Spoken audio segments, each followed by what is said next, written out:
So we thought this was a pretty interesting x-ray. So this is one of our patients that had come in, severe low back pain into the buttock, down the legs.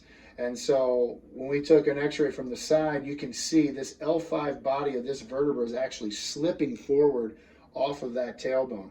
What's also pretty gnarly in here is this massive bone spur on the tip of this of the tailbone here.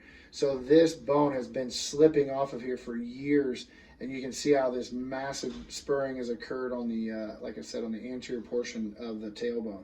So the reason this is a huge problem is because you have a ligament here that should be keeping everything lined up. Well, that ligament is obviously compromised here.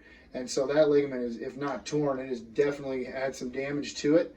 And so that with that laxity, what can potentially happen is that vertebra shifting forward even further, which could potentially cause problems with the nerves that are coming out of these areas here, especially down here, causing things like sciatica, etc.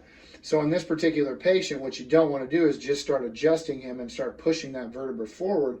You want to open that up. You want to create stability and strength around that area to help to stabilize this.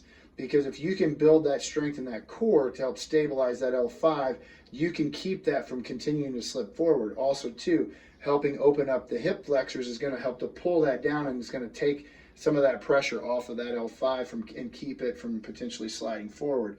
Because you can see, I mean, he's got zero disc space here, so he's got very, very little space for that L5 S1 nerve root to even come out of that region here. So we've got to do everything that's humanly possible to help strengthen the posterior chain, open up the anterior chain, and also to mechanically help to open up that lumbar spine to give as much room as we can to that L5 S1 nerve root.